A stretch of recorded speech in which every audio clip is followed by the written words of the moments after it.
यांच्या उपस्थितीत आपल्या सर्वांच्या साक्षीदार माणिकराव पाटील सुईकर साहेब या ठिकाणी उपोषण सोडत आहेत।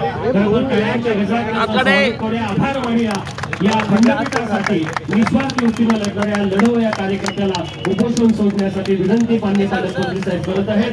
सर्वांचे मनापासून आभार मानतो या निमित्तानं।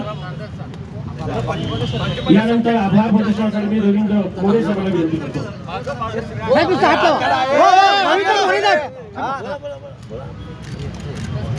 मुंबई उच्च न्यायालयाचं खंडपीठ कोल्हापूरमध्ये व्हावे या मागणीसाठी 91 पासून कोल्हापुरात खंडपीठ व्हावं यासाठी गेले अनेक वर्ष सर्वपक्षीय कृती समिती असेल, सर्व बार काउन्सिलचे सर्व सन्मान्य पदाधिकारी असतील आणि सर्वसामान्य जनतेपासून सगळे पक्षकारांची भावना आहे। अनेक आंदोलन यापूर्वी सुद्धा झालेत, खूप लढाई आहे आणि खूप प्रचंड अशा पद्धतीच्या खंडपीठासाठीची लोकभावना आहे। याच लोकभावनेचं प्रतिबिंब म्हणून सन्मान्य माणिक पाटील सुईकर साहेबांनी गेले 9 दिवस आमरण उपोषण केलं होतं। या आमरण उपोषणामध्ये त्यांची सर्वात प्रथम मागणी अशी होती की खंडपीठाबद्दल सरकारची भूमिका स्पष्ट करावी आणि त्याचबरोबर खंडपीठाला तात्काळ याच्याबद्दलची मान्यता मिळण्यासाठी सरकार आणि न्याय प्रक्रियेतले सर्व प्रक्रियेतले प्रमुख लोकांनी योग्य ती पावलं उचलावीत। महाराष्ट्राचे मुख्यमंत्री आदरणीय देवेंद्रजी फडणवीस साहेब आणि दोन्ही उपमुख्यमंत्र्यांच्या कानावरती हा विषय मागच्याच कॅबिनेटमध्ये मी स्वतः आणि आदरणीय नामदार मुश्रीफ साहेब दोघांनी घातला।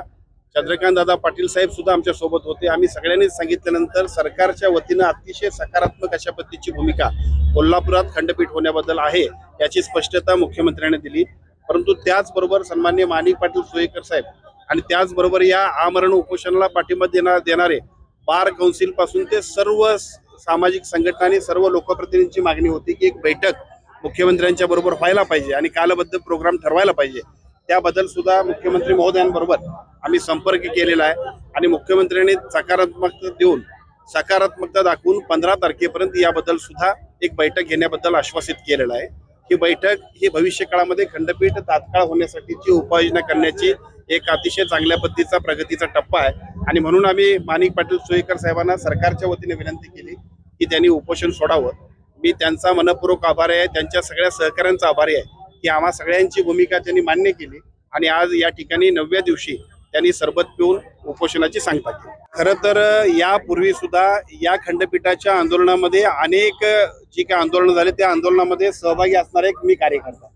मी आज पालकमंत्री असेल, यापूर्वी अनेक पालकमंत्री जे झाले, लोकप्रतिनिधी झाले, आमदार खासदार झाले, मंत्री झाले, त्या सर्वांनीच अत्यंत चांगल्या पद्धतीने केलेल्या प्रयत्नातली आता पुढची जबाबदारी माझ्यावरती पालकमंत्री म्हणून आहे। त्यामुळे साहजिकच केवळ माणिक पाटील सुईकर नव्हे, माणिक पाटील सुईकर हे या खंडपीठासाठी प्रयत्न करणारे अनेक लोकांची जी जनभावना आहे त्याचं प्रतिबिंब आहे। त्यामुळे साहजिकच ते किंवा आम्ही सगळेजण अतिशय योग्य पद्धतीचं नियोजन करून कोणत्याही परिस्थितीमध्ये कोल्हापुरात खंडपीठ व्हावं यासाठी आवश्यक त्या उपाययोजना कालबद्ध प्रोग्राम घेऊन आपण काम करणार। अशाच ताज्या अपडेटसाठी महासत्ता न्यूजला सबस्क्राइब करा।